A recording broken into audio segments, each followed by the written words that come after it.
வானொலியில் நீங்கள் கேட்டு மகிழ்ந்த தென்கட்சி கோ சுவாமிநாதன் அவர்களின் இன்று ஒரு தகவல் கதைகளை கேட்கலாம்.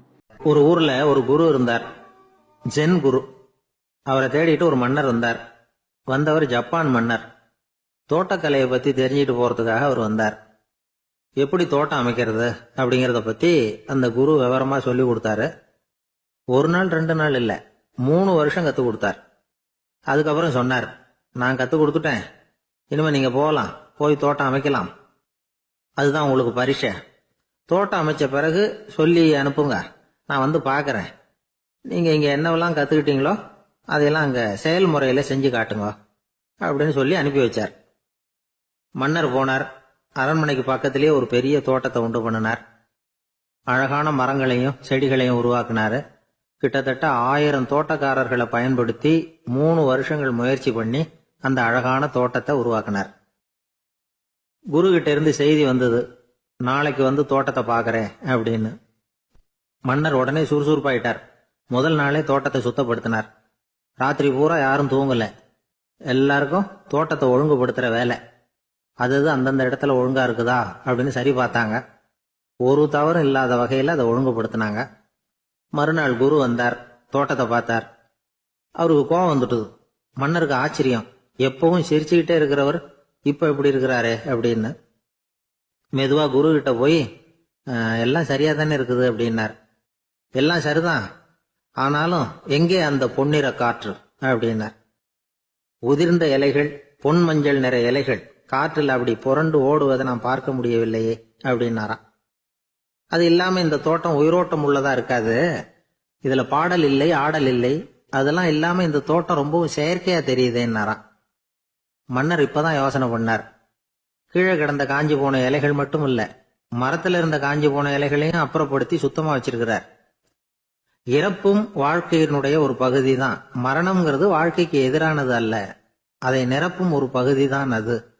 மரணம் இல்லையில் வாழ்க்கையே இல்லை அப்படிங்கிறது பெரியவங்க கருத்து. இப்ப அந்த தோட்டம் அழகாதான் இருக்குது, இருந்தாலும் அது ஒரு ஓவியம் மாதிரி உயிர் இல்லாமல் இருக்கு. குரு ஒரு வாளியை கையில எடுத்துக்கிட்டார். தோட்டத்தை விட்டு வெளியில போனார். ஏற்கனவே வீசி எறிந்த அந்த சருகுகளை எல்லாம் அள்ளி கொண்டுட்டு வந்தார். உள்ள எல்லா இடங்கள்லயும் அதை வீசினார். உடனே காத்து அந்த காய்ந்த சருகுகளையும் பழுத்த இலைகளையும் அசைக்க ஆரம்பிச்சுட்டுது. இப்போ அங்க சலசல சத்தம், சங்கீதம், இலைகளின் நடனம். ஓவியம் மாதிரி இருந்த அந்த தோட்டத்துக்கு இப்போ உயிர் வந்துட்டுது. இதுதான் அந்த பொன்னான காற்று அப்படின்னாராம் குரு. மன்னருக்கு புரிஞ்சுது. மிகப்பெரிய ஜென் கேள்வி ஒன்று உண்டு. உம்மான் அப்படிங்கிற ஒரு பெரிய குருவை பார்த்து துறவி ஒருத்தர் கேட்டாராம், இலைகள் எல்லாம் கீழே விழுந்து மரங்கள் மொட்டையாக இருக்கும் பொழுது என்ன நடக்கும்? இதுதான் கேள்வி. இதுக்கு உம்மான் சொன்ன பதில் பொன்னான காற்று, தி கோல்டன் விண்ட் அப்படின்னாராம். இதுக்கு என்ன விளக்கம்னா, உன்னுடைய எண்ணங்கள் எல்லாம் உன்னுடைய மனசிலிருந்து கீழே விழுந்து உனது உள்ளுணர்வானது மொட்டையாக நிற்கும் நிலைதான் அது. உனது வேர்களின் அருகில் காற்று வீசுகிறது. எல்லா எண்ணங்களும் உன்னிலிருந்து வெகு தூரத்துக்கு புரண்டு கொண்டே சென்று விடுகிறது. நீ அவற்றை கடந்து விட்டால் நீ அவைகளுக்கெல்லாம் மேலெழுந்து கீழே பார்ப்பவனைப் போல நிற்க ஆரம்பித்து விடுவாய். அதுதான் தியானம் என்பது அப்படின்னு சொல்றாங்க. தியானம்ங்கிறது எண்ணத்துக்கு எதிரானது இல்ல, தியானம்ங்கிறது எண்ணங்களை கடந்து செல்வதுதான். அதுக்கப்புறம் நாம பொன்னிற காற்றுல ஆட ஆரம்பிச்சிருவோம். இதுதான் பெரியவர்கள் சொல்றது. என்கிட்ட ஒருத்தர் தோட்டம் அமைக்கணும்னு யோசனை கேட்டு வந்தார். எல்லாம் சொல்லி கொடுத்தேன். செடிகள்லாம் செழிப்பா வளரணும்னா வேர் காயாம பாத்துக்குங்க, தினமும் தண்ணி விடுங்க அப்படின்னு சொல்லி அனுப்பி வச்சேன். 1 மாசம் கழிச்சு ஒரு தோட்டத்தை பாக்கிறதுக்காக போனேன். போய் பார்த்தா எல்லா செடியும் வாடி கிடக்குது. என்னங்க இப்படி பண்ணிவிட்டீங்கன்னு. நீங்க சொன்னபடிதான் செஞ்சேன்னார். என்ன செஞ்சீங்கன்னு கேட்டேன். வேர் காயாம பாத்துக்க சொன்னீங்க, தினமும் ஒரு தடவை எல்லா செடியையும் ஒவ்வொன்னா புடுங்கி பார்த்து வேர் காயாம இருக்கா அப்படின்னு பார்த்துட்டு அதுக்கப்புறம் தண்ணி பாய்ச்சனே, அவ்வளவு. ஒரு ஊர்ல ஒரு பெரியவர் இருந்தார். ஒரு நாள் அவரை தேடி ஒருத்தர் வந்தார். ஐயா, நான் கடவுளை பரிபூர்ணமா நம்புறேன் அப்படின்னார். சரி, அந்த நம்பிக்கை உனக்கு எப்படி வந்ததுன்னு கேட்டார் இவர். அவர் சொல்ல ஆரம்பிச்சார். ஐயா, எனக்கு கல்யாணம் ஆகி 10 வருஷம் ஆச்சு, ஆனாலும் குழந்தை பாக்கியம் இல்லை. அதுக்கு என்ன காரணமா இருக்கும்னு நான் யோசனை பண்ணிட்டு இருந்தப்போ நண்பர் ஒருத்தர் ஒரு ஆலோசனை சொன்னார். உனக்கு மதப்பற்று இல்ல, எந்த கடவுளையுமே நம்ப மாட்டேங்கிற, அதுதான் காரணம். கடவுளை நம்பு, உனக்கு குழந்தை பாக்கியம் கிடைக்கும் அப்படின்னார். அவர் அப்படி சொன்னாரே தவிர எனக்கு சந்தேகம்தான். இருந்தாலும் அவர் சொன்னபடியும் நடந்துதான் பாப்போமே அப்படின்னு முடிவு பண்ணேன். கடவுளை நம்ப ஆரம்பிச்சேன். அந்த வருஷமே அழகான ஆண் குழந்தை பிறந்தது. எல்லாம் இறைவன் அருள் அப்படின்னார். இவர் இப்படி சொன்னதை கேட்டதும் அந்த பெரியவர் சொன்னார், நீ சொல்றதெல்லாம் சரிதான், இருந்தாலும் இந்த காலத்துல எந்த ஒரு காரியமா இருந்தாலும் அதை சோதனை செஞ்சு பார்த்துட்டு தான் ஒரு முடிவுக்கு வந்து சேர முடியும். அறிவுபூர்வமான முடிவு அதுவாக தான் இருக்கும்.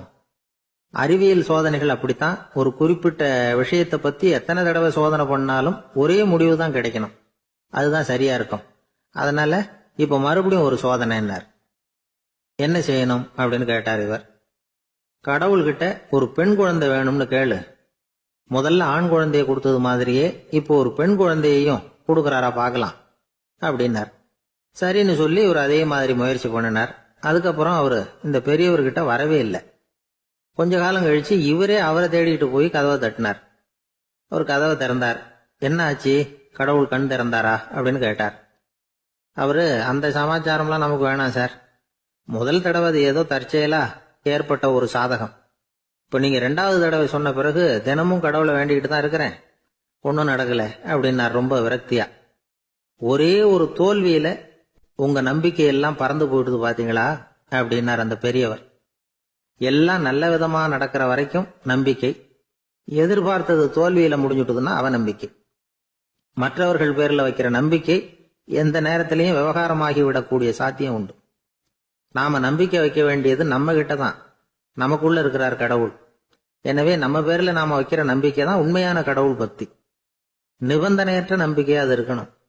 எல்லாம் நல்லபடியா நடந்துகிட்டு இருந்தா எந்த முட்டாளுக்கும் நம்பிக்கை வரத்தான் செய்யும் அப்படிங்கிறது ஒரு பெரியவர் கருத்து.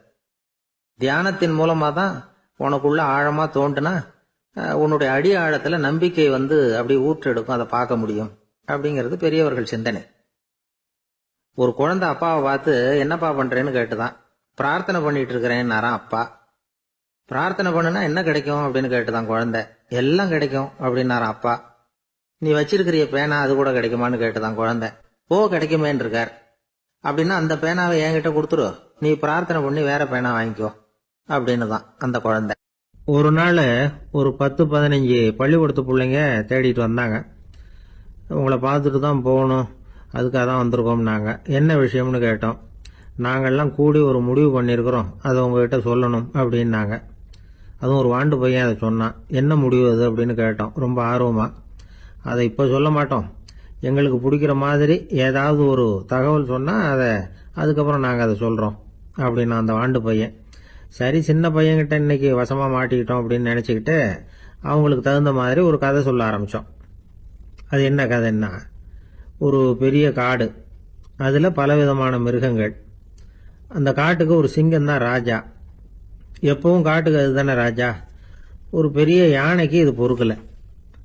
என்ன இது, எப்போ பார்த்தாலும் இங்கே சிங்கத்துக்கே ராஜா பதவி கிடைக்குது, நான்லாம் எவ்வளவு பலசாலியாக இருக்கிறேன், அப்படி இருந்தும் எனக்கு அந்த பதவி கிடைக்கலையே அப்படின்னு தனக்குள்ளே பொறுமிக்கிட்டே இருந்தது. ராஜா பதவியை நினச்சி ரொம்ப ஏக்கம், அதுக்கு பதவி மோகம். இந்த சமயம் பார்த்து ஒரு குள்ள நரி கூட்டம் அதை தேடிட்டு வந்தது. ஐயா பெரியவங்களே, நீங்கள் இந்த காட்டுக்கு ராஜாவாக இருக்க ஆசைப்படுறீங்க, அதில் ஒன்றும் தப்பு இல்லை. ஆனால் அதுக்கு முன்னாடி நீங்கள் எங்கள் கூட்டத்துக்கு கொஞ்ச நாள் தலைவராக இருங்க, அதாவது ராஜாவாக இருங்களேன், உங்களுக்கும் ஒரு ட்ரைனிங் கிடைச்சது மாதிரி இருக்கும் அப்படின்னு சொல்லியிருக்குது இந்த கூட்டம், குள்ள நரி கூட்டம். இதை கேட்ட உடனே யானைக்கு ரொம்ப சந்தோஷம் தாங்கலை. அதுதான் எப்போன்னு பதவிக்காக காத்துக்கிட்டு இருக்குதே. இருந்தாலும் கொஞ்சம் பிகுவோட, சரி நீங்கள்லாம் இவ்வளவு தூரம் என்ன தேடிட்டு வந்து கேட்கறதுனால மறுக்க முடியல அப்படின்னு ரொம்ப ஏதோ அவளுக்கு சிரமப்பட்டு ஒத்துக்கிறது மாதிரி ஒத்துக்கிட்டது. ஏதோ உங்கள் ஆசைக்கு கட்டுப்படுறேன், கொஞ்ச நாள் உங்கள் கூட்டத்துக்கு ராஜாவாக இருக்கிறதுக்கு சம்மதிக்கிறேன் அப்படின்னுது. உடனே அந்த யானை ராஜ நட போட ஆரம்பிச்சிட்டுது. யானை சாதாரணமாக நடந்தாவே எப்படி இருக்குங்கிறது நமக்கு தெரியும். அதுவே ராஜ நட நடந்தால் எப்படி இருக்கும் கற்பனை பண்ணி பாருங்க. யானை முன்னாடி கம்பீரமாக போய்கிட்டு இருக்குது, தலைவர் இல்லையா, அதனால குள்ள நரிகள்லாம் ரொம்ப அடக்கமாக அது பின்னாடி அணிவகுத்து போயிட்டு இருக்குது. ராஜா வாழ்க, மன்னர் வாழ்க அப்படின்னு கோஷம் வேற. யானைக்கு தலைகால புரியல, அவ்வளவு சந்தோஷம். அந்த யானைக்கு செருக்கு, ஆணவம் எல்லாம் ஏற்பட்டு போச்சு. அதுக்கப்புறம் அது தரையை பார்க்குமா, நிமிர்ந்து நடக்க ஆரம்பிச்சுட்டுது. தரையை பார்க்கறதே இல்லை. அப்படி போயிட்டு இருக்கிறப்போ ஒரு சதுப்பு நிலத்தில் திடீர்னு காலை வச்சுட்டுது. அவ்வளவுதான், கால் உள்ள போட்டுது. இன்னொரு காலை எடுத்து வச்சுது, அதுவும் உள்ள போட்டுது. அந்த 2 காலையும் எடுக்கிறதுக்காக அடுத்த 2 காலையும் அழுத்துச்சு, அதுவும் உள்ள போக ஆரம்பிச்சுட்டுது. இப்ப 4 காலம் வசமா சேத்துல அழுந்தி போச்சு, எடுக்க முடியல. குள்ள நரிகள்லாம் அதை சுத்தி சுத்தி வந்தது. சிலது சுத்தி நின்று டான்ஸ் ஆட ஆரம்பிச்சுட்டுது யானையை பார்த்துட்டு. இதை யானை பார்த்தது. என்ன இது தலைவர், நான் தவிச்சுக்கிட்டு இருக்கிறேன், தொண்டர்கள்லாம் சுத்தி நின்று வேடிக்கை பார்த்துக்கிட்டு இருக்கிறீங்க, டான்ஸ் ஆடுறீங்க அப்படின்னு கேட்டுதான். தொண்டர்களே, தலைவர் நான் தவிச்சுக்கிட்டு இருக்கிறது உங்களுக்கு தெரியலையா? இப்போ உடனே உங்க தலைவரை காப்பாற்ற வேண்டியது உங்க கடமை இல்லையா அப்படின்னு கத்துச்சான் அந்த யானை. குள்ள நரிகள்ல ஒண்ணு முன்னாடி வந்து நின்று அந்த யானையை பார்த்துதான், தலைவரே, எங்களுக்கு ரொம்ப நாளா ஒரு ஆசை, அந்த ஆசையை நிறைவேற்றிக்கிறதுக்காகத்தான் உங்களை எங்க தலைவரா ஏத்துக்கிறோம்னு சொன்னோம் அப்படின்னு தான். என்ன ஆசைன்னு கேட்டிருக்கு யானை. யானை கறி சாப்பிட்டு பார்க்கணுங்கிறது எங்களுக்கு ரொம்ப நாள் ஆசை, அது இன்னைக்கு தான் நிறைவேற போகுது அப்படின்னு தான் அந்த நரி. இதை கேட்ட உடனே அந்த யானை அப்படியே மூர்ச்சி ஆயிட்டு தான். நரிகள்லாம் அது மேலே ஏறி குதற ஆரம்பிச்சுட்டு தான். பதவி மேல இருந்த பேராசை அந்த பலசாலியான யானையையே மாட்டி விட்டுட்டு பாத்தீங்களா அப்படின்னு சொல்லி முடிச்சோம் இந்த கதையை அந்த சின்ன பிள்ளைங்க கிட்ட. சரிங்க, இப்ப நாங்க உங்களை தேடி வந்த விஷயம் என்னங்கறத சொல்லவா அப்படின்னா ஒரு வாண்டு பையன். சீக்கிரம் சொல்லு தம்பி, சஸ்பென்ஸ் தாங்கல அப்படின்னும். அவன் மெதுவா எங்களை பார்த்து சொல்றான், எங்களுக்கு கொஞ்ச நாள் நீங்க தலைவரா இருந்தா தேவலை அப்படின்னு. ஒரு பெரிய அரசன் இந்த உலகம் பூராவையும் ஆண்டுகிட்டு இருந்தான். ரொம்ப காலம் அப்படி அரசாட்சி பண்ணிட்டு இருந்தான். திடீர்னு அவனுக்கும் சில எதிரிகள் முளைச்சாங்க. அவங்கெல்லாம் ஒன்று சேர்ந்து இவனை தோற்கடிச்சுட்டாங்க. தோத்து போனது இவனுக்கு பயம் வந்துட்டுது, எங்கே எதிரிகள் நம்ம கொண்டுடுவாங்களோ அப்படின்னு. வெளியில வந்தா தனக்கு ஆபத்துன்னு பயந்துகிட்டு யாருக்கும் தெரியாம ஒரு குகைக்குள்ள போய் பதுங்கி கிடக்குறான். நிலைமைய பாருங்க. முதல் நாள் அரண்மனையில அதிகாரம் பண்ணிக்கிட்டு இருந்தவன் மறுநாள் குகையில பயந்து போய் பதுங்கி கிடக்குறான். ராத்திரி நேரம் வந்தது, பசி வயத்தை கிள்ளுது, பிச்சை எடுத்து சாப்பிட வேண்டிய நிலைமை. பிச்சை எடுக்கிறதுக்கு பாத்திரம் வேணுமே, என்ன பண்றது அப்படின்னு அங்கேயும் இங்கேயும் பாக்குறான். ஒரு மூலையில யாரோ விட்டுட்டு போன ஒரு ஓடு கிடக்குது, அதை எடுத்துக்கிட்டு புறப்பட்டான். இருட்டுல வழி புரியல, ஏதோ ஒரு யூகத்துல காலை மெதுவா எடுத்து வச்சு நடந்து போயிட்டு இருக்கிறான். வழியில ஒரு கருப்பு நாய் படுத்து கிடந்தது. இருட்டுல அவன் இது கண்ணுக்கு சரியா தெரியல, அவனுக்கு தவறி போய் காலை வச்சுட்டான் அது மேல. நாய் சும்மா இருக்குமா, வள்ளுன்னு உழுந்து கடிச்சு விட்டுது. காலை பாக்குறான், காலத்தையும் நினைச்சு பாக்குறான். அரண்மனையில வீரக்கழல் அணிந்த காலை உடைய மன்னா அப்படின்னு புகழ்வாங்களே புலவர்கள்லாம், ஆனா அது இன்னைக்கு நாய் கடிச்ச காலம் ஆயிட்டுதே அப்படின்னு நினைக்கிறான். அது மட்டும் இல்ல, முன்னாடி எல்லாம் பொற்கிண்ணங்கள்ல தான் அவன் சாப்பிடுவான். ஆனா இப்போ உடைஞ்சு போன ஓட்டு, அது ஓட்டை கையில வச்சுக்கிட்டு நிக்கிறான். அதுல ஏதாவது யாராவது சாப்பாடு போடுவாங்களான்னு. முன்னாடி எல்லாம் நிறைய பேர் அரண்மனைக்கு வருவாங்க, அரசருக்கு காணிக்கைன்னு சொல்லி இவன் காலடியில கொண்டாந்து கொட்டுவாங்க. அப்போல்லாம் இவன் அந்த ஜனங்களுடைய முகத்தை திரும்பி கூட பாக்குறது இல்ல, ரொம்ப கர்வமா உட்கார்ந்துருப்பான். அதே ஆளு இன்னைக்கு எல்லாரு கண்ணுலயும் படுறது மாதிரி பிச்சை எடுத்துக்கிட்டு இருக்கிறான். அப்போலாம் காணிக்கைகளை தன்னுடைய கையால வாங்குறது தனக்கு கௌரவ குறைச்சல்னு நினைச்சு தன்னுடைய வேலைக்காரங்களை விட்டு தான் அதை வாங்க சொல்லுவான். இப்போ பாத்தீங்கன்னா அவனே தன் கையாலேயே பிச்சை வாங்குறான்.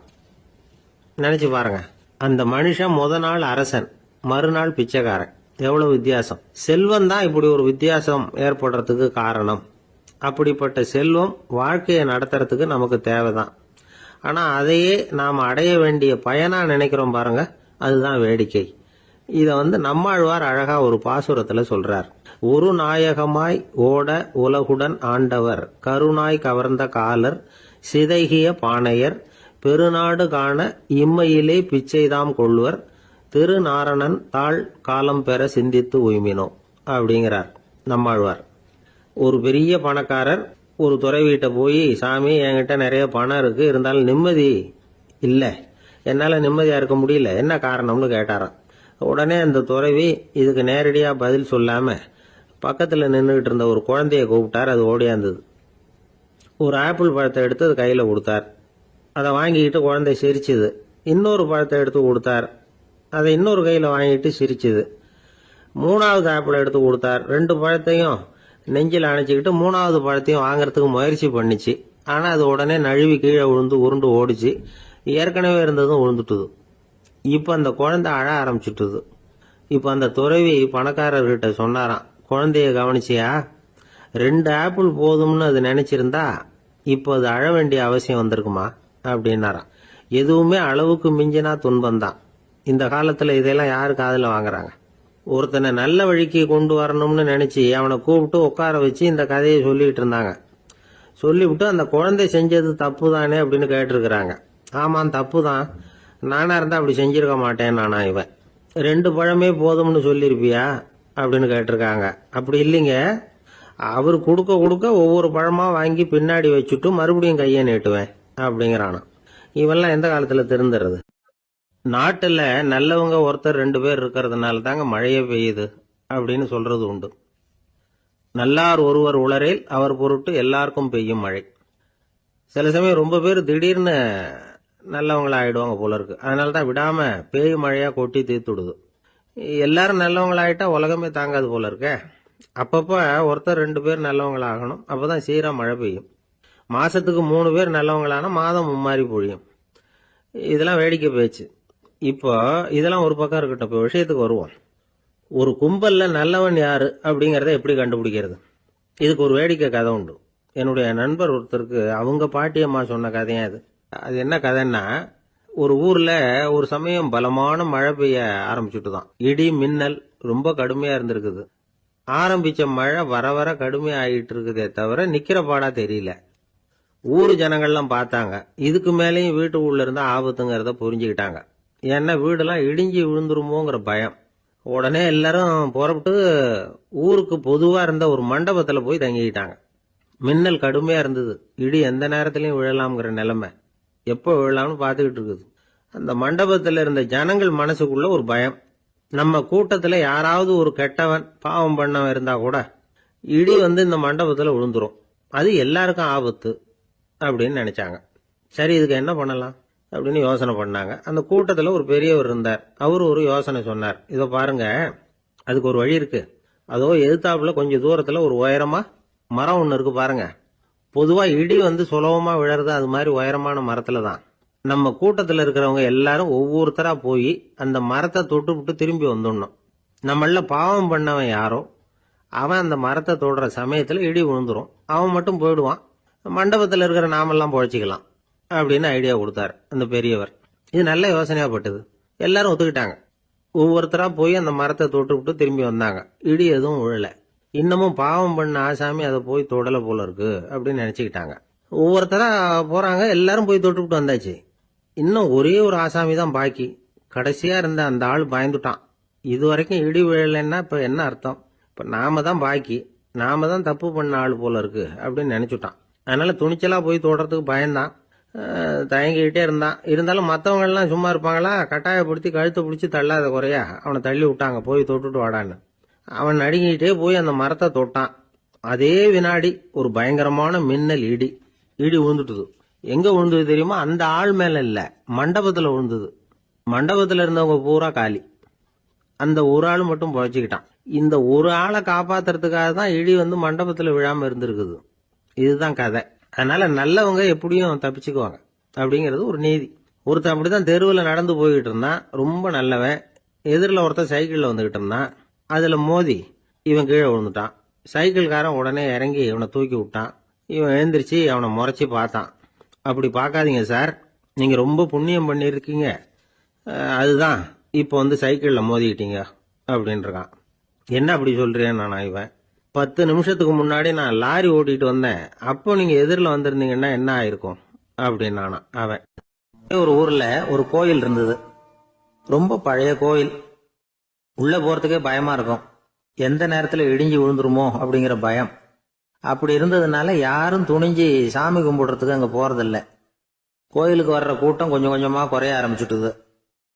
கோயில் நிர்வாகிகள் எல்லாரும் கூடி உட்காந்து பேசினாங்க. என்ன பண்ணலாம்னு யோசனை பண்ணாங்க. எந்த இடம் மோசமா இருக்கோ அந்த இடத்த பழுது பார்த்தாங்க. அங்க எங்க வர்ணத்தை பூசி கொஞ்சம் அழகுபடுத்தி பார்த்தாங்க. ஏதோ இந்த ஊர்ல கோயில்னு ஒண்ணு இருக்கு, அது மக்களுக்கு தெரியணும் அப்படிங்கிறதுக்காகத்தான் அப்படிலாம் பண்ணாங்க. இருந்தாலும் கோவில் இருக்கிற நிலைமை மக்களுக்கு தெரியும், அதனால அங்க வர்றது குறைச்சிக்கிட்டாங்க அவங்க. ஒரு கட்டத்துல யாருமே வர்றதில்ல, நிலைமை அந்த அளவுக்கு ஆயிட்டுது. மறுபடியும் கோவில் நிர்வாகிகள் கூட்டம் நடந்தது. இந்த கூட்டம் கூட கோயிலுக்கு உள்ள நடக்கல, இடிஞ்சு விழுந்துருமோங்கிற பயம். அதனால வெளியில தான் உட்காந்து கூட்டத்தை நடத்தினாங்க. ஏன்னா உள்ள போறதுக்கு அவங்களுக்கும் துணிச்சல் கிடையாது, எந்த நேரமும் விழுந்துரும் போல இருந்தது அது. அது வழியா போறவங்க கூட வேகமா அந்த இடத்த கடந்து போக ஆரம்பிச்சிட்டாங்க. கோவில் நிர்வாகிகள் வெளியில உட்காந்து கூட்டம் போட்டாங்க இல்லையா, அந்த கூட்டத்துல 4 தீர்மானங்களை நிறைவேற்றினாங்க. அது என்ன 4 தீர்மானம்னா, முதல் தீர்மானம், இந்த கோவிலை இடிப்பது அப்படிங்கிற முடிவை இந்த கமிட்டி மிகவும் வருத்தத்துடன் ஏற்றுக்கொள்ளுகிறது அப்படின்னு நிறைவேற்றினாங்க. இதுக்கு பதிலா இன்னொரு கோவிலை உடனடியாக கட்டி முடிச்சுடணுங்கிறது 2வது தீர்மானம். 3வது தீர்மானம் என்ன தெரியுமா? பழைய கோவிலின் கதவுகள், அதிலிருந்து பிரிச்சு எடுக்கிற செங்கல், இதையே புது கோவில் கட்டுவதற்கு பயன்படுத்தி கொள்ள வேண்டியது. பழைய கோவில் இருந்த மாதிரியே அதே வடிவத்துல புது கோவிலையும் கட்ட வேண்டியது. பழைய கோவிலின் அஸ்திவாரத்தை அப்படியே வச்சுக்கிட்டு அதுக்கு மேல நாம கோவிலை கட்டிக்க வேண்டியது. இதுதான் 3வது தீர்மானம். இதையும் கமிட்டி முழு மனசோட ஏத்துக்கிட்டது. இது வரைக்கும் சரி. இப்ப அந்த கமிட்டி 4வதா ஒரு முக்கியமான தீர்மானத்தை கொண்டுகிட்டு வந்து அதையும் ஏகமனதா நிறைவேற்றி விட்டது. அது என்ன தீர்மானம்னா, புதிய கோவில் கட்டி முடிக்கிற வரைக்கும் பழைய கோவிலை இடிக்கிறதில்லை அப்படிங்கிற தீர்மானம். எப்படி இருக்குது பாருங்க இது. பழசை இடிக்காத வரையில அதே இடத்துல புதுசா எப்படி கட்ட முடியும்? பல விஷயங்கள்ல நாம நடந்துகிற முறையும் இப்படிதான் இருக்குதான். வாழ்க்கையில முன்னேறணும்னு ஆசைப்படுவோம். அதே நேரத்துல அந்த முன்னேற்றத்துக்கு எது தடையா இருக்கோ அதை விட்டு விடுறதுக்கும் மனசு வராது. வெளிநாட்டுல ஒரு பெரிய விருந்து நடந்துகிட்டு இருந்துதான். எல்லாரும் மது கோப்பையும் கையுமா அலைஞ்சுகிட்டு இருக்கிறாங்க. ஒருத்தர் மட்டும் கையில எதுவும் இல்லாம ரொம்ப நல்ல பிள்ளையா சாதுவா ஒரு ஓரமா தனியா உட்கார்ந்துருக்கிறார். அவர்கிட்ட நெருங்கி வாங்க மது சாப்பிடலாம் அப்படின்னு கூப்பிட்டாங்களாம். என்ன வற்புறுத்தாதீங்க, நான் என் மனசுக்குள்ள உறுதியா தீர்மானம் பண்ணிவிட்டேன் அப்படின்னாராம். என்ன தீர்மானம் பண்ணிருக்கீங்க அப்படின்னு கேட்டிருக்காங்க. ஏற்கனவே முழு போதையில் இருக்கும் பொழுது மறுபடியும் மது கோப்பையை தொடரதில்லை அப்படின்னு தீர்மானம் பண்ணிருக்கேன் அப்படின்னாராம். ஒரு ரயில் போய்கிட்டு இருக்கு.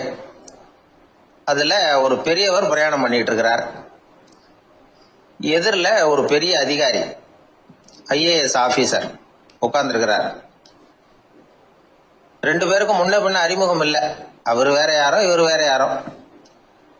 ஒரே ரயில்ல பிரயாணம் பண்ணிட்டு இருக்கிறாங்க. அதுவும் எதிர்த்த இருக்கையில ஏதோ ஒரு நகரத்துல வண்டி நின்னுது. 2 பேரும் கீழே இறங்கினாங்க. பெரியவர் ஒரு ட்ரங்க் பெட்டியோட கீழே இறங்கினார். அந்த அதிகாரி கையில ஒரு சின்ன பெட்டி. அவர் அந்த சின்ன பெட்டியை கீழே வச்சுட்டு கூலி கூலின்னு கத்திக்கிட்டு இருந்தார். இந்த பெரியவர் பார்த்தார். ஐயா, இந்த பெட்டி மட்டும்தானா, இல்ல இன்னும் ஏதாவது இருக்குதா அப்படின்னு விசாரிச்சார். இப்ப அதிகாரி சொன்னாரு, இல்லைங்க இது மட்டும்தான் அப்படின்னு சொன்னார். இதுக்கு என்னத்துக்காக கூலி ஆள், நானே எடுத்துக்கிட்டு வரேனே வாங்க அப்படின்னு சொல்லி அந்த பெட்டியை அந்த பெரியவர் கையில எடுத்துக்கிட்டார்.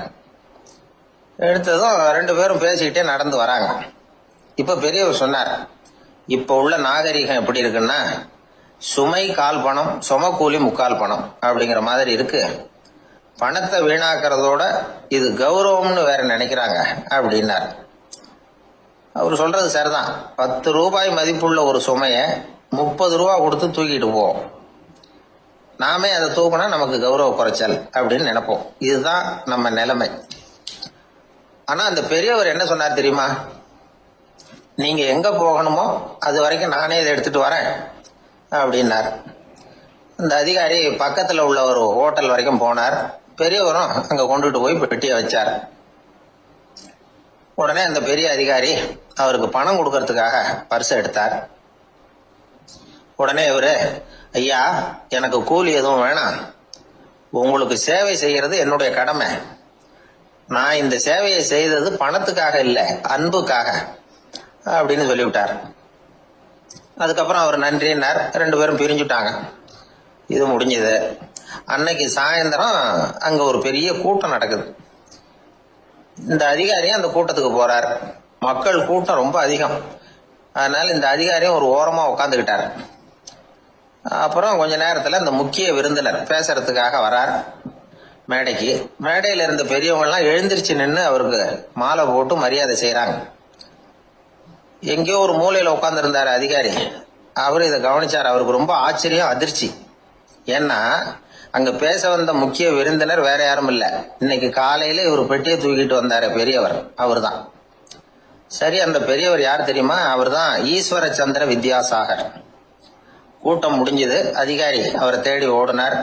அவர் கைகளை பிடிச்சுக்கிட்டார். ஐயா, என்ன மன்னிச்சுருங்க அப்படின்னாரு. அப்புறம் சொன்னார், அகங்காரங்கிற கெட்ட புத்தி தான் உண்மைய கண்கள்ல இருந்து மறைக்குது. அகங்காரம் தான் மனுஷனை அழிக்குது. நீங்க ரொம்ப பெரிய மனிதர், இருந்தாலும் மனிதத்தன்மையோட நடந்துக்கிறீங்க. இந்த அன்பு, தயவு, பொறுமை இதெல்லாம் இல்லைன்னா மனிதனாக இருக்கிறதுல என்ன பிரயோஜனம் அப்படின்னு சொல்லிவிட்டு அந்த அதிகாரி போனாராம். மனிதத்தன்மைன்னா என்ன அப்படிங்கிற கேள்விக்கு இந்த பெரியவர் ஒரு உதாரணம். இப்பெல்லாம் அப்படியா இருக்கிறாங்க?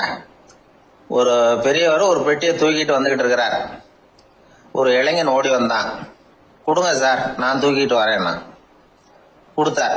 வாங்கி தலையில வச்சுக்கிட்டான். அப்புறம் சொன்னான், அடுத்தவங்க சிரமப்படக்கூடாதுங்கிறது என்னுடைய கொள்கை அப்படின்னா. அது நல்லதுதான் அவரு. கடைசியில பெட்டியை கொடுத்தான்.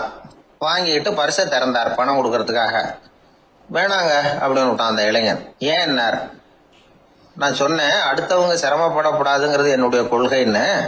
அதனால உங்களுக்கு சிரமம் கொடுக்கக்கூடாதுங்கிறதுக்காக வரும்பொழுது நானே உங்க பரிசை எடுத்து வேணுங்கிற பணத்தை எடுத்துக்கிட்டு திருப்பி உங்க பாக்கெட்லயே போட்டுட்டேன் அப்படின்னா. இப்படி இருக்குது இந்த காலம். அதனால வாழ்க்கையில அன்பு, தயவு, பொறுமை இதெல்லாம் ரொம்ப அவசியம் அப்படிங்கறத நாம புரிஞ்சுக்கணும்.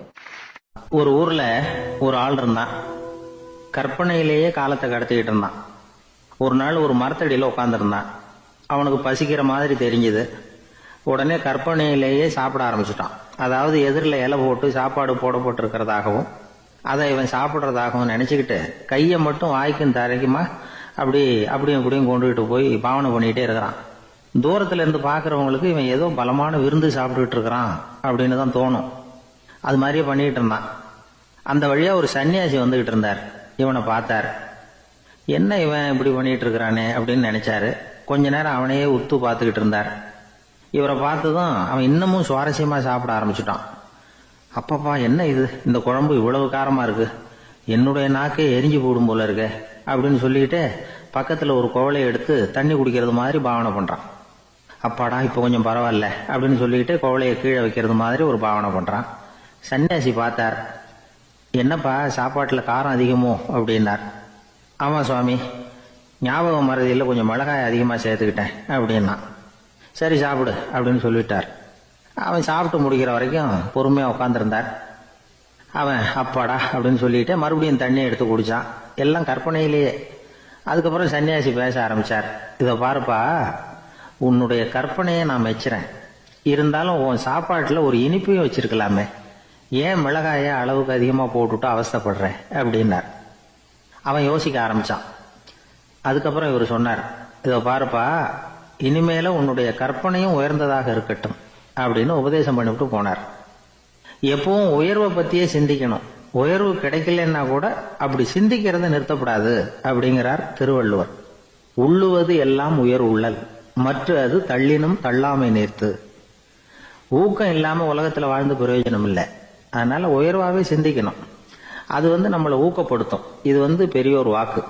இந்த உலகத்துல கற்பனையிலேயே வாழ்கிற சில கஞ்சர்களும் உண்டு. அதாவது 2 கஞ்சர்கள், 2 பேரும் பக்கத்து பக்கத்து ஊர்ல இருந்தாங்க. பொங்கல் சமயம் ஒரு கஞ்சன் தன்னுடைய மகனை கூப்பிட்டான். இதோ பாருப்பா, பக்கத்து ஊர்ல என்னுடைய நண்பன் ஒருத்தன் இருக்கிறான். அவனுக்கு பொங்கல் பரிசு ஏதாவது கொடுக்கணும். நான் ஒரு 4 ஆட்டுக்குட்டியை தரேன், நீ கொண்டுகிட்டு போய் கொடுத்துட்டு வந்து விடுறியா அப்படின்னு கேட்டான். சரி, நான் புள்ள ஒரு பைய கையில் எடுத்துக்கோன்னா. அவன் எடுத்துக்கிட்டான். இந்த ஆட்டுக்குட்டி பிடிச்சிக்கோ அப்படின்னு சொல்லி ஒவ்வொன்னா போடுறேன் பார் அப்படின்னு சொல்லிட்டு 1, 2, 3, 4 அப்படின்னு எண்ணிக்கிட்டே வெறும் சைகையாலேயே ஆட்டுக்குட்டியை பிடிச்சி போடுறது மாதிரி பாவனை பண்ணிட்டு இருக்கிறான். அவன் பிள்ளையும் அது ரொம்ப அக்கறையா வாங்கிக்கிறது மாதிரி வாங்கிக்கிட்டு அந்த பைய தூக்கிட்டு அடுத்த ஊருக்கு போறான். இவன் அங்க போய் சேர்ந்த நேரத்துல அந்த கஞ்சன் ஊர்ல இல்ல, எங்கேயோ வெளியில போயிருக்கிறான். அவனோட புள்ள மட்டும்தான் வீட்டுல இருந்தான்.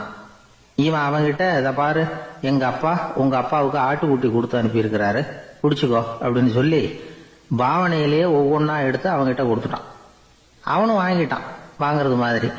அப்புறம் சொன்னான், சரிப்பா, நானும் பதிலுக்கு ஏதாவது ஒன்னுகிட்ட கொடுக்கணும் இல்லையா, அதனால அந்த பைய புடி, ஒரு 10 எலுமிச்சம்பழம் தரேன், பதிலுக்கு அதை நீ எடுத்துட்டு போ அப்படின்னு சொல்லி கையாலேயே ஒவ்வொன்னா எடுத்து போடுறது மாதிரி பாவனை பண்ணிவிட்டான். அவனும் ரொம்ப நன்றி அப்படின்னு சொல்லிவிட்டு அதை வாங்கிட்டு போயிட்டான். கொஞ்ச நேரம் கழிச்சு வெளியில போயிருந்த அப்பங்காரன் திரும்பி வந்தான். உள்ள சொன்னான், அப்பா, உன்னோட நண்பர் அவருடைய மகன் மூலமா உனக்கு 6 ஆட்டுக்குட்டி கொடுத்து அனுப்பியிருந்தார். நானும் பதிலுக்கு ஒரு 10 எலுமிச்சம்பழம் கொடுத்து அனுப்பியிருக்கிறேன் அப்படின்னா. எப்படிடா கொடுத்தேன்னு கேட்டார் அப்பா. இப்படிதான் கொடுத்தேன்னு சொல்லி சைகையிலேயே காட்டினான். இதை பார்த்ததும் அப்பங்காரனுக்கு பயங்கரமா கோபம் வந்துட்டுது. பலார்னு அரைஞ்சுட்டான் பையனு. ஏன்பா அரைஞ்ச? 10 எலுமிச்சம்பழம் கொடுத்துட்டேனே அப்படிங்கிறதுக்காகவா அப்படின்னு கேட்டான். அது கூட பரவாயில்ல, நீ காட்டுற சைகையை பார்த்தா ஆரஞ்சு பழம் சைஸுக்கு இருக்குதே, அவ்வளவு பெருசா ஏன் கொடுத்த? அதுதான் எனக்கு கோபம் அப்படி. ஒருத்தர் சிகரெட்டும் கையுமா வந்தார். சார், இந்த புகைப்பிடிக்கிற பழக்கத்தை நிறுத்தி போடணும்னு தான் பார்க்கற முடியலன்னார். புகைப்பிடிக்கிறத நிறுத்துறது ரொம்ப சுலபம் சார் அப்படின்னார் இன்னொருத்தர். எப்படி சொல்றீங்கன்னு கேட்டார் அவரு. நான் கூட ஏற்கனவே 10 தடவை அந்த பழக்கத்தை நிறுத்தி இருக்கிறேன் சார் அப்படின்னார் இவர். இதுல இருந்து என்ன தெரியுது? புகைப்பழக்கத்தை திடீர்னு விட்டு விடுறதுங்கிறது ரொம்ப கஷ்டம்னு தெரியுது. இருந்தாலும் இது சம்பந்தமான ஆராய்ச்சி, அனுபவம், இது ரெண்டையும் அடிப்படையா வச்சு சில வழிமுறைகளை சொல்றாங்க. அதாவது புகைப்பிடிக்கிறத நிறுத்துறதுக்கு 10 வழிகள் உண்டு அப்படின்னு சொல்றாங்க. அது என்னங்கிறத தெரிஞ்சுக்கிட்டா உபயோகப்படுதான்னு பார்க்கலாமே. முதல் கருத்து என்னன்னா, கொஞ்ச நாளைக்கு புகைப்பிடிக்கிற நண்பர்களை விட்டு விலகி இருக்கணும். இதனால புகைப்பிடிக்கிற ஆசை குறையும். அந்த பழக்கத்தை மறுபடியும் ஆரம்பிக்கப்படாதுங்கிற எண்ணம் உறுதிப்படும். 2வது கருத்து, புகைப்பிடிக்கிறதை எதிர்த்து தீவிரமா பிரச்சாரம் செய்ய ஆரம்பிச்சிடணும். அது அடுத்தவங்களுக்கும் உபயோகப்படும், உங்களுக்கும் உபயோகப்படும். உங்க உள்ளுணர்வை அது தூண்டும், உங்களை உறுதி கொள்ள வைக்கும். 3வது கருத்து என்னன்னா, தினமும் 2 தடவை குளிக்கணும். எப்படி தெரியுமா? முதல்ல வெது வெதுப்பான தண்ணீர், அப்புறம் குளிர்ந்த தண்ணீர், இப்படி மாறி மாறி குளிக்கணுமா. 4வது கருத்து, உடற்பயிற்சிகள் செய்யணும். மூச்சு வாங்குற மாதிரியான பயிற்சிகள் ரொம்ப நல்லதான். பிராணாயாமம் அப்படிங்கிற மூச்சு பயிற்சி ரொம்ப நல்லதுங்கிறாங்க. அப்புறம் 5வது கருத்து, சாப்பாடு மிதமா இருக்கணும், சீரா இருக்கணும். பச்சை காய்கறிகள், பழங்கள் சாப்பாட்டுல சேர்த்துக்கலாம். அடிக்கடி கொஞ்சம் கொஞ்சமா சாப்பிட்டு ரத்தத்துல சர்க்கரையின் அளவை பராமரிக்கணும். இது நரம்புகளை அமைதிப்படுத்தும். 6வது கருத்து என்னன்னா, ரொம்ப நேரம் பசியோட இருக்கக்கூடாது. புகைப்பிடிக்கிறத நிறுத்த முயற்சி செய்யும் பொழுது எடை குறைப்பு நடவடிக்கைகளை மேற்கொள்ளக்கூடாது. 7வது கருத்து, காப்பி, தேநீர், மதுபானம், அப்புறம் போதைப் பொருள்கள் கலந்த உணவுகள் இதெல்லாம் வேணாம். புகைப்பிடிக்கிறத அதெல்லாம் ஊக்கப்படுத்தும். கடுகு, மிளகு, அப்புறம் காரமான பொருள்களை தவிர்க்கணும். உப்பு அளவை குறைக்கணும். தினமும் 10 கோவள தண்ணீராவது குடிக்கணும். வெறும் தண்ணி புகைப்பிடிக்கிற ஆவலை தணிக்குதான். 8வது கருத்து, கையில சிகரெட்டு, புகையில ஏதாவது இருந்தா உடனே தூக்கி எறிஞ்சிருங்க. அது கையில இருக்கிற வரைக்கும் புகைப்பிடிக்கிற ஆசை வந்துகிட்டே இருக்கும். 9வது கருத்து என்னன்னா, இறை நம்பிக்கை உள்ளவங்க புகைப்பிடிக்கிற எண்ணம் வர்றப்போவெல்லாம் பிரார்த்தனை செய்ய ஆரம்பிச்சுடலாம். 10வது கருத்து, உங்களுக்கு ரொம்பவும் வேண்டியவங்க யாரோ அவங்க கிட்ட எல்லாம் நீங்க புகைப்பிடிக்கிறத நிறுத்தி விட்டதா சொல்லிவிடுங்க. இந்த 10 வழிகளையும் கடைபிடிக்க ஆரம்பிச்சுட்டா புகைப்பிடிக்கும் பழக்கத்தை நிறுத்தி விடலாம் அப்படின்னு சொல்றாங்க அனுபவப்பட்டவங்க. முயற்சி பண்ணி பார்க்கலாம். ஒரு முக்கியமான இடத்துல நின்றுகிட்டு இருந்தார் ஒருத்தர். அங்க இன்னொருத்தர், ஏன் சார் இந்த இடத்துல சிகரெட் பிடிக்கலாமா அப்படின்னு அனுமதி கேட்டார். இந்த இடத்துல சிகரெட் பிடிக்க கூடாதுங்க அப்படின்னாரு இவர். நீங்க இப்படி சொல்றீங்க, ஆனா இந்த இடத்துல கீழே நிறைய சிகரெட் துண்டுகள் கிடக்குதே, அவங்கெல்லாம் யாரு? அவங்கெல்லாம் உங்க மாதிரி என்கிட்ட அனுமதி கேட்காதவங்க அப்படின்னாராம் இவர். ஒரு பெரிய தத்துவ சிந்தனையாளர் இருந்தார், சுவாங்சு அப்படின்னு பேரு. அவருடைய மனைவி ஒரு நாள் திடீர்னு காலமாயிட்டாங்க. ஐயோ பாவம், அவர் ரொம்ப வருத்தப்படுவார், போய் ஆறுதலா 4 வார்த்தை பேசிவிட்டு வரலாம் அப்படின்னு நினைச்சுக்கிட்டு நிறைய பேர் அவரை தேடிட்டு வந்தாங்களாம். வந்தவங்களுக்கு ஆச்சரியம், ஏன்னா இவர் வருத்தப்பட்டுக்கிட்டு இருப்பார் அப்படின்னு தானே எதிர்பார்த்தாங்க. அப்படி இல்லை, தாளம் போட்டுக்கிட்டு உட்காந்துருக்கிறார். தாளத்துக்கு தகுந்த மாதிரி பாட்டு வேற பாடிக்கிட்டு இருக்கிறார். என்ன மனுஷன் அவரு, கொஞ்சம் கூட கவலை இல்லாம இப்படி இருக்கிறாரு அப்படின்னு நினைச்சாங்க. ஒருத்தர் துணிஞ்சு அவர்கிட்ட கேட்டுவிட்டார், என்னங்க இது இப்படி அப்படின்னு. அதுக்கு அவர் என்ன சொன்னார் தெரியுமா? இதை பாருங்க, என்னுடைய மனைவி பிறக்கிறதுக்கு முன்னாடி அவளுக்கு உயிரும் கிடையாது, உடலும் கிடையாது. அதுக்கு பிறகுதான் உயிர் வந்தது, உடல் வந்தது, அந்த உருவம் வந்தது. இப்ப என்ன ஆச்சு? அந்த உருவமும் உயிரும் போயிட்டுது, அவ்வளவுதானே. வந்தது போயிட்டுது. இளவேனில் காலம், இலையுதிர் காலம், பனிக்காலம், இப்படி பருவங்கள் மாறி மாறி வருது இல்லையா? அது மாதிரி பிறப்பும் இறப்பும் மாறி மாறி வருது. இது இயற்கை. இதுக்காக அழுதா அது எப்படி அப்படின்னாராம். ஞான தெளிவு அடைஞ்சவங்களுக்கு எல்லாமே சுகம்தான். திருவள்ளுவரும் அதைத்தான் சொல்றார். உறங்குவது போலும் சாக்காடு, உறங்கி விழிப்பது போலும் பிறப்பு. தூங்கறதுக்கெல்லாம் நாம வருத்தப்பட்டுக்கிட்ட இருக்கிறோமா? இன்னைக்கு தூங்க வேண்டியிருக்குதே, இன்னும் கொஞ்சம் நேரத்தில் நான் தூங்க வேண்டியிருக்கு அப்படின்னு சொல்லி யாராவது அழுதுகிட்டு இருப்பாங்களா? அதனால் இந்த உலக வாழ்க்கையினுடைய இயல்பை யதார்த்தத்தை நாம் தெளிவாக புரிஞ்சுக்கணும். அப்படி புரிஞ்சுக்கிட்டா நாம் கவலை இல்லாமல் வாழ முடியும். ஒரு வயசான தாத்தா பாட்டி 60 வருஷத்துக்கு முன்னாடி அவங்களுக்கு கல்யாணம் ஆச்சு. ஒன்னாவே வாழ்ந்தாங்க, ஒன்னாவே இறந்து போனாங்க. இப்போ அவங்க 2 பேரும் சொர்க்கத்துக்கு போய் சேர்ந்தாங்க. அங்கே எல்லா வசதியும் இருந்தது. ஒரு பெரிய பங்களாவே இவங்களுக்கு ஒதுக்கி கொடுத்தாங்களாம். இதுக்கு எவ்வளவு வாடகைன்னு கேட்டார் தாத்தா. வாடகையெல்லாம் கிடையாது, இலவசம் அப்படின்னார் அங்க இருந்தவர். அந்த வீட்டுக்கு பின்னாடி ஒரு பெரிய புல்வெளி இருந்தது. இதுல விளையாட ஏதாவது கட்டணம் உண்டான்னு கேட்டிருக்காரு தாத்தா. அதெல்லாம் ஒன்றும் கிடையாது, பணம்லாம் கட்ட வேண்டியதில்லை அப்படின்னாரு அவரு. பக்கத்துல ஹோட்டல் மாதிரி ஒரு பெரிய கட்டடம், உள்ள சாப்பாட்டு மேஜைகள், அது மேல விதவிதமான பலகாரங்கள். சாப்பாட்டுக்கெல்லாம் எவ்வளவு அப்படின்னு விசாரிச்சாராம் தாத்தா. அதுதான் சொன்னேனே, இங்க எல்லாமே இலவசம்தான், எது வேணும்னாலும் சாப்பிடலாம், எவ்வளவு வேணும்னாலும் சாப்பிடலாம் அப்படின்னாரா. நீங்க சொல்றீங்க அப்படி, ஆனா நான் சர்க்கரை சேர்த்துக்க கூடாது, உப்பு சேர்த்துக்க கூடாது, பாட்டி கையால எப்பவும் பத்திய சாப்பாடு தான் அப்படின்னாராம் தாத்தா. இதை பாருங்க, இங்க உங்களுக்கு அந்த கவலையும் வேண்டியதில்லை. இங்க நீங்க ஸ்வீட்டு சாப்பிடலாம், காரம் சாப்பிடலாம், உங்களுக்கு எந்த நோயும் வராது அப்படின்னாராம் அங்க சொர்க்கத்தில் இருந்தவர். இதை கேட்ட உடனே அந்த தாத்தா பக்கத்துல நின்ன பாட்டியை பார்த்து கத்தினாராம். அடி பாவி, எல்லாத்தையும் கெடுத்துட்டியே, நீ எனக்கு பத்திய சாப்பாடு போடாம கண்டதை திங்க விட்டுருந்தா 10 வருஷத்துக்கு முன்னாடியே நான் இங்க சேர்ந்திருப்பேனே அப்படின்னாராம். இயேசுநாதர்கிட்ட ஒருத்தர் கேட்டாராம், இயேசுவே என்னை எவ்வளவு நேசிக்கிறீர்கள் அப்படின்னு. அவர் தன்னுடைய 2 கைகளையும் அகல விரித்து இவ்வளவு என்று சொல்லி சிலுவையில் உயிர் நீத்தார் அப்படின்னு சொல்லுவாங்க. அதாவது அந்த நேசிப்புக்கு எல்லை கிடையாது, அதே போல மன்னிப்புக்கும் எல்லை கிடையாது. இது இயேசுநாதர் சொல்லி கொடுத்த ஒரு பாடம். இயேசுனுடைய சீடர்கள்ல ஒருத்தன் பீட்டர், அவன் ஒரு நாள் இயேசுநாதர்கிட்ட கேட்டிருக்கான், இயேசுவே நான் என்னுடைய தம்பி கிட்ட அடிக்கடி சண்டை போட்டுக்கிட்டு இருக்கிறேன், என்னுடைய சகோதரன் கூட, அவனை நான் எத்தனை தடவை மன்னிக்கிறது? ஏற்கனவே 7 தடவை அவனை மன்னிச்சுட்டேன் அப்படின்னு சொல்லியிருக்கிறான். அப்போ இயேசு சொன்னாராம், மன்னிக்கிறதுக்கு எத்தனை தடவைங்கிற கணக்கெல்லாம் கிடையாது, எத்தனை தடவை உன்னுடைய சகோதரன் உன்னை கோபப்படுத்துகிறானோ அத்தனை தடவை நீ மன்னிக்கிறதுக்கும் தயாரா இருக்கணும், அதுதான் அப்படின்னு சொன்னாராம். அப்ப இவனுக்கு ஒன்றும் புரியல, இது என்ன அவன் தப்பு பண்ணிக்கிட்டே இருப்பான், நாம மன்னிச்சுக்கிட்டே இருக்கிறதா அப்படிங்கிறது மாதிரி குழப்பமா இருந்திருக்கிறான். அப்போ இயேசுநாதர் தன்னுடைய சீடன் பீட்டர் கிட்ட ஒரு கதை சொன்னாராம். அந்த கதை இன்றைக்கு நாம எல்லாரும் சிந்தித்து பார்க்க வேண்டிய ஒரு கதை. அதாவது மன்னிப்பை விரும்புகிறவர்கள் மன்னிக்கவும் தயாராக இருக்க வேண்டும் அப்படிங்கிறது தான் அந்த கதையினுடைய தத்துவம். அந்த இயேசுநாதர் சொன்ன கதை என்னன்னா, ஒரு மன்னர் இருந்தார். அவர் ஒரு நாள் அரண்மனையில் உட்காந்து கணக்கு வழக்குகள்லாம் பார்த்துக்கிட்டு இருந்தார்.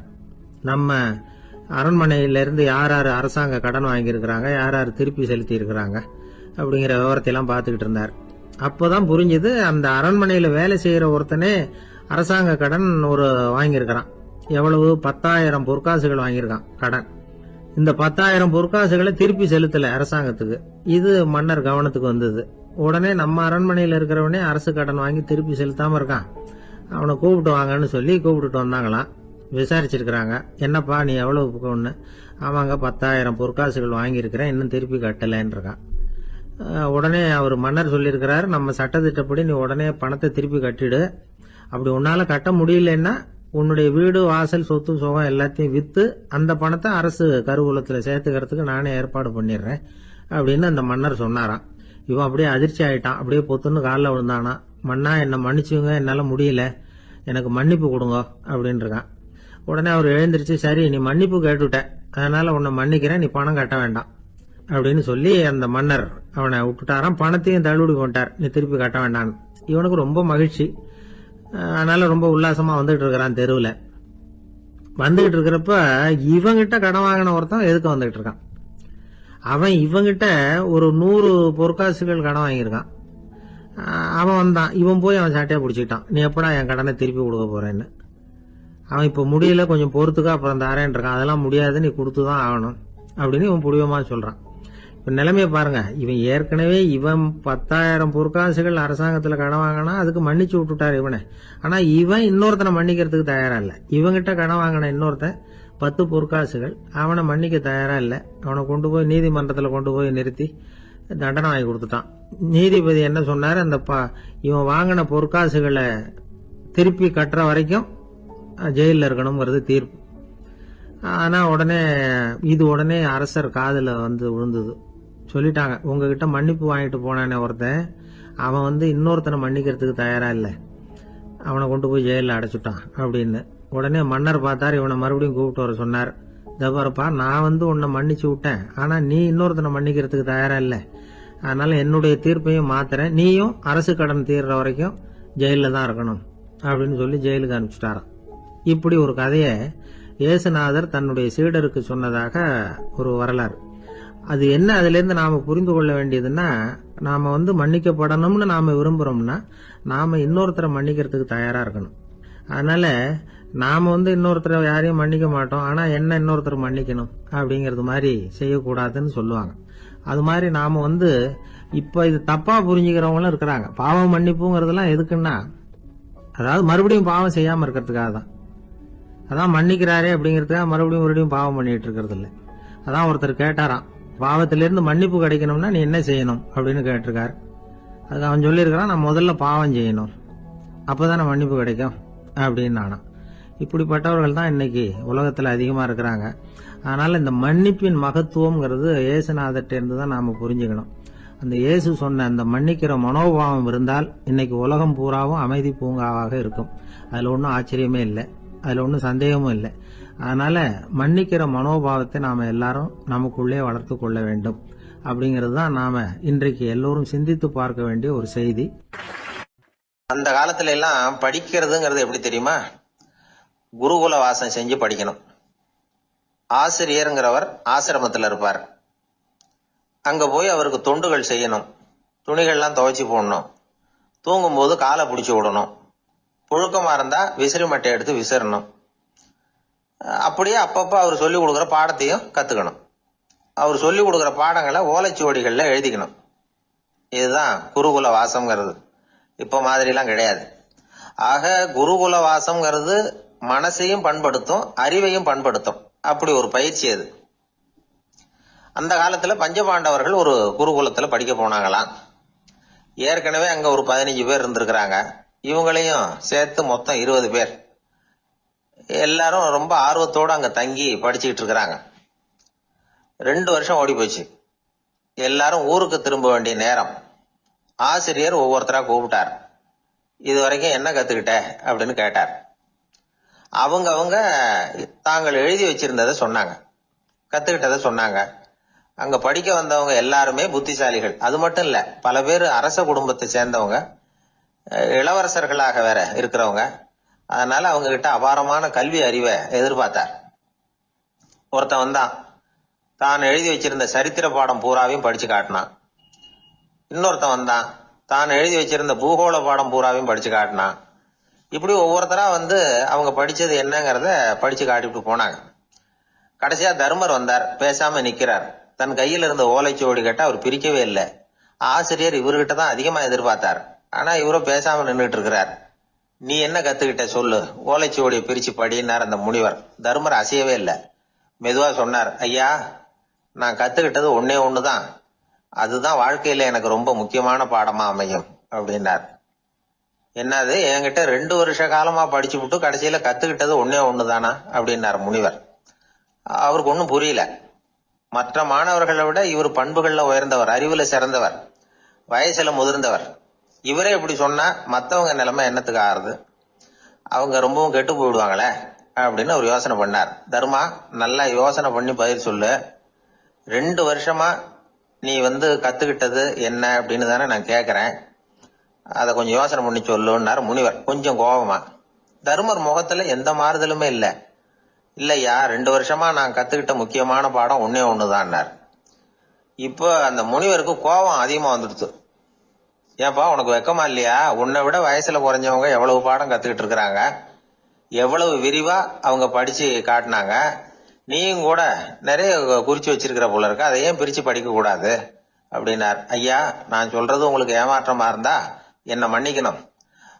நான் ரொம்ப முக்கியமா கத்துக்கிட்டு இருக்கிறது ஒன்னே ஒண்ணுதான், மத்த எதையும் சொல்றதுக்கு விரும்பலன்னார். மாணவர்கள்லாம் சிரிச்சுட்டாங்க. முனிவருக்கு கோபம் அளவுக்கு மீறி வந்துட்டு ஓங்கி அரைஞ்சு விட்டார் தருமரை அவர் கண்ணத்துல.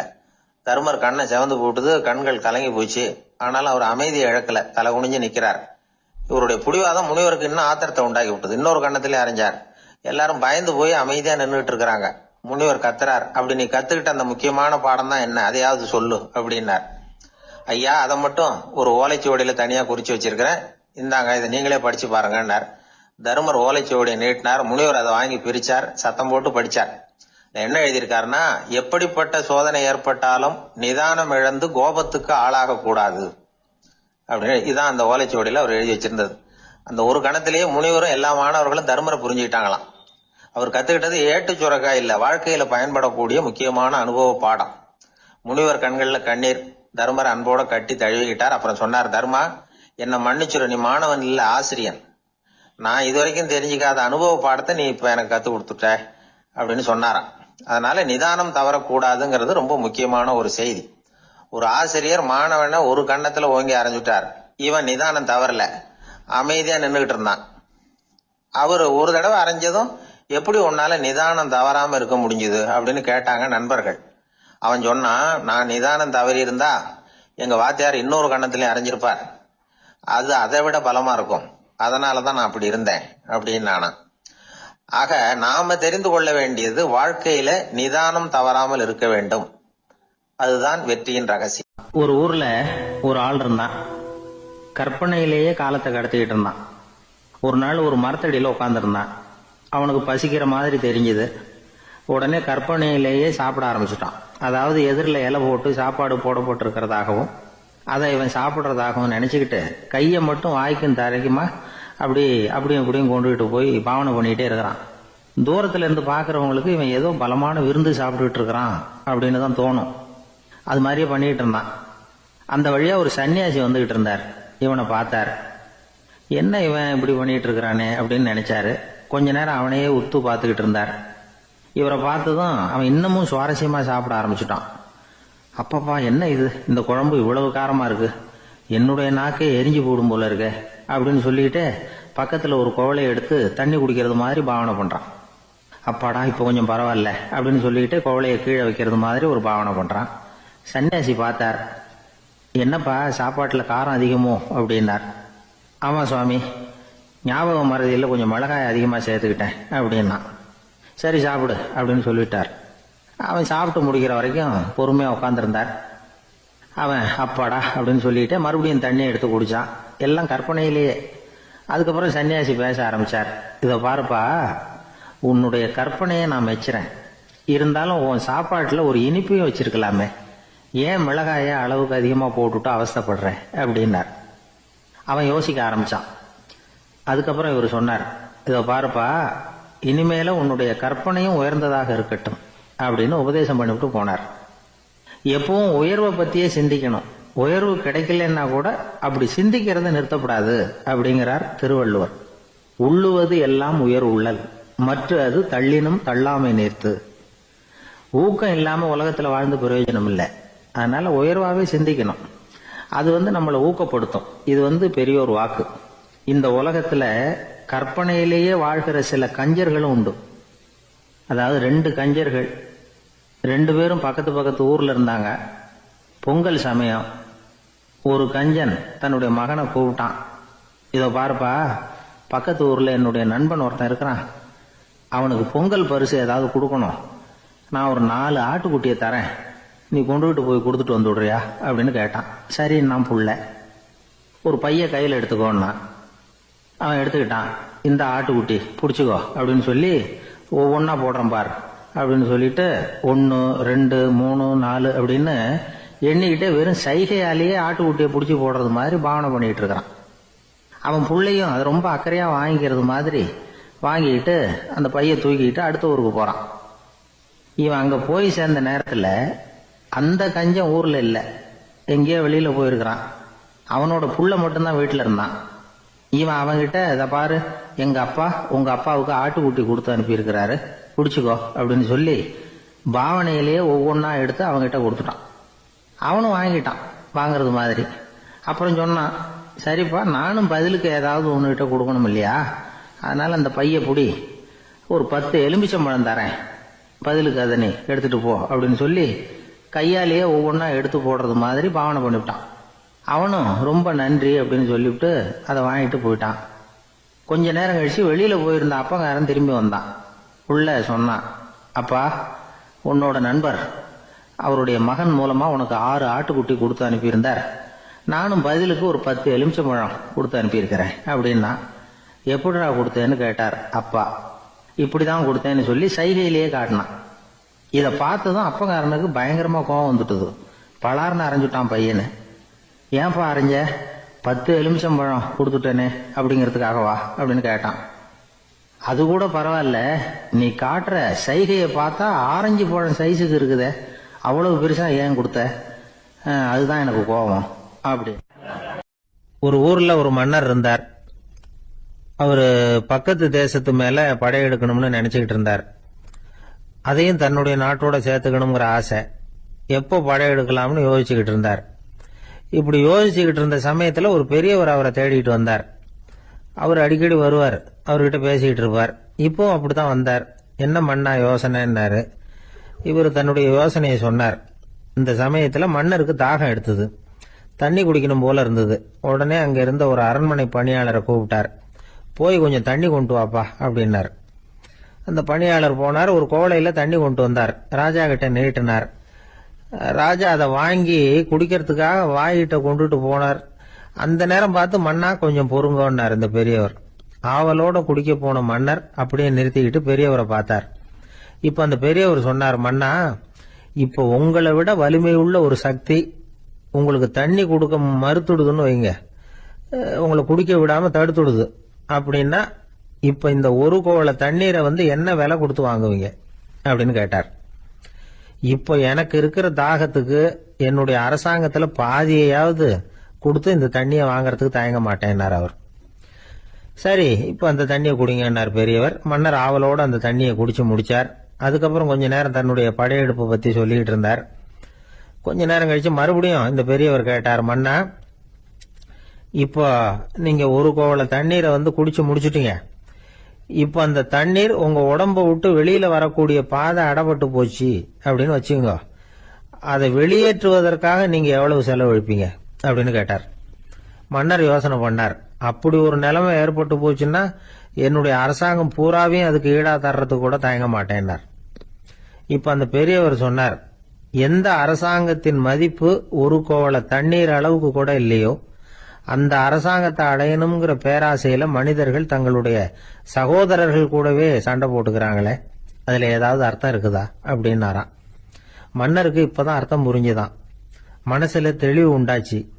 தன் மனசுக்குள்ள உண்டான வெறிய விரட்டி அடிச்சு விட்டார். அதுக்கப்புறம் நிம்மதியா ஆட்சி புரிஞ்சார். இப்படி ஒரு கதை. உயிருக்கு என்ன விலை கொஞ்சம் யோசனை பண்ணி பாருங்க. ஆனா அது இப்ப எவ்வளவு மலிவா போயிட்டுது, அதையும் யோசனை பண்ணி பாருங்களேன். ஆசை பேராசையா மாறுது, அப்புறம் அது வெறியா ஆகுது, அதுக்கப்புறம் பைத்தியம் முடியுது. இந்த காலத்து மனிதர்களுக்கு 2 விதமான பைத்தியம் பிடிச்சிருக்கிறதாக ஒரு பெரியவர் சொல்றார். ஒன்னு பணம், இன்னொன்னு அதிகாரம். இதெல்லாம் எவ்வளவு காலத்துக்கு நீடிக்கும்? ஒரு சர்வாதிகார நாட்டுல 3 பேர் ஜெயில இருட்டு அறையில பேசிக்கிட்டு இருக்கிறாங்க. நீ எப்படி இந்த ஜெயிலுக்கு வந்த அப்படின்னு ஒருத்தர் கேட்டாராம். இந்த நாட்டு ராஜாவை ஆதரிச்சு நான் பிரச்சாரம் பண்ணினேன், அதனால கூட்டத்துல தகராறு வந்துட்டுது, கலவரமா போச்சு, அதுக்கு நான் தான் காரணம்னு அரெஸ்ட் பண்ணி இங்க கொண்டாந்து போட்டாங்க அப்படின்னாராம் அவரு. சரி நீ எப்படி இங்க வந்த அப்படின்னு இன்னொருத்தரை பார்த்து கேட்டிருக்கார். நான் இந்த நாட்டு ராஜாவை எதிர்த்து பிரச்சாரம் பண்ணேன், அதனால கலவரம், அரெஸ்ட் பண்ணி கொண்டாந்து போட்டாங்கன்னார். சரிப்பா நீ எப்படி அங்க வந்த அப்படின்னு 3வது ஆளை பார்த்து இவங்க கேட்டாங்களாம். இதுக்கு அந்த ஆள் மெதுவா வெளிச்சத்துக்கு நான் தான் இந்த நாட்டு ராஜா அப்படின்னா.